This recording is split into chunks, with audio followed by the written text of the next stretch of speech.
सिखों को पाकिस्तान आने से रोके जाने के खिलाफ पाकिस्तानी सिखों ने लाहौर में भारतीय हुकूमत के खिलाफ एहतजाज किया और इस इकदाम को बुनियादी इंसानी हुकूक की खिलाफ वर्जी करार दिया। सिख रहनुमाओं का कहना है कि भारत में अक़लियतों के साथ नारवा सलूक किया जा रहा है। दुनिया की कोई ताकत सिखों को मजहबी रसूमात की अदायगी से रोक नहीं सकती। लाहौर प्रेस क्लब के सामने सिखों की बड़ी तादाद ने भारतीय हुकूमत के खिलाफ एहतजाज किया। एहतजाजी मुजाहरे में हिंदू और मसीही रहनुमा भी शरीक हुए। मुजाहरे की क़यादत पाकिस्तान में सिखों के प्रधान सरदार तारा सिंह ने की। मुजाहरीन ने हाथों में मुख्तलिफ प्ले कार्ड्स उठा रखे थे जिन पर भारत मुखालिफ नारे दर्ज थे। सिख रहनुमा सरदार तारा सिंह का कहना था, ਅੱਜ ਦਾ ਇਹ ਰੋਸ ਮੁਜ਼ਾਹਰਾ ਜਿਹੜਾ ਹੈ, ਰੋਸ ਪ੍ਰੋਟੈਸਟ ਜਿਹੜਾ ਹੈ ਇਸ ਕਰਕੇ ਕੀਤਾ ਜਾ ਰਿਹਾ ਕਿ ਜਿਹੜਾ 1974 ਦਾ ਇੱਕ ਮੁਆਹਦਾ ਹੋਇਆ ਸੀ।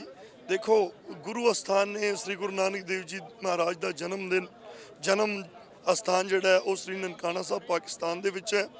ਸਿੱਖ ਕੌਮ ਦੀਆਂ ਜੜ੍ਹਾਂ ਪਾਕਿਸਤਾਨ ਦੇ ਵਿੱਚ ਨੇ। ਇੰਡੀਅਨ ਗਵਰਨਮੈਂਟ ਜਿਹੜੀ ਹੈ ਉਹਨਾਂ ਨੂੰ ਇਸ ਚੀਜ਼ ਤੇ ਪਾਬੰਦੀ ਨਹੀਂ ਲਾਣੀ ਚਾਹੀਦੀ। ਇਹ ਬੁਜ਼ਦਿਲਾਨਾ ਇਕਦਾਮ ਹੈ ਇੰਡੀਅਨ ਗਵਰਨਮੈਂਟ ਵੱਲੋਂ। सरदार बसंत सिंह ने कहा, पूरी दुनिया ਦੇ ਵਿੱਚ ਸਾਡਾ ਇੱਕ ਮੈਸੇਜ ਹੈ ਕਿ ਭਾਰਤ ਸਰਕਾਰ ਨੇ ਜੋ ਸਾਜ਼ਿਸ਼ ਕਰਕੇ ਸਿੱਖ ਕੌਮ ਦੇ ਜਥੇ ਰੋਕ ਦਿੱਤੇ ਨੇ, ਅਸੀਂ ਕਦੇ ਵੀ ਇਹ ਬਰਦਾਸ਼ਤ ਨਹੀਂ ਕਰ ਸਕਦੇ। ਅਸੀਂ ਇਹੋ ਹੀ ਚਾਹੁੰਦੇ ਹਾਂ ਕਿ ਗੁਰੂ ਧਾਮਾਂ ਦੇ ਉੱਤੇ ਆਣ। ਜਿਸ ਤਰ੍ਹਾਂ ਅਸੀਂ ਅਰਦਾਸ ਦੇ ਵਿੱਚ ਰੋਜ਼ ਅਰਦਾਸ ਕਰਦੇ ਹਾਂ ਕਿ ਖਾਲਸਾ ਪੰਥ ਦੇ ਵਿੱਚ ਛੋੜੇ ਗਏ ਗੁਰਦੁਆਰਿਆਂ ਦੇ ਖੁੱਲ੍ਹੇ ਦਰਸ਼ਨ ਦੀਦਾਰ ਵਾਹਿਗੁਰੂ ਸਾਨੂੰ ਨਸੀਬ ਕਰੇ।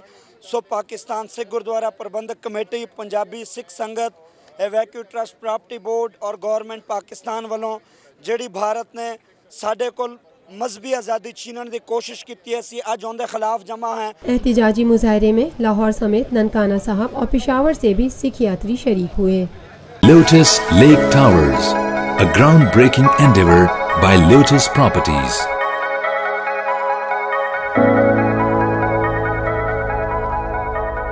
पाकिस्तान भर में नुमाइंदगान का वसी नेटवर्क, हर खबर जानने के लिए देखते रहिए TNN TV।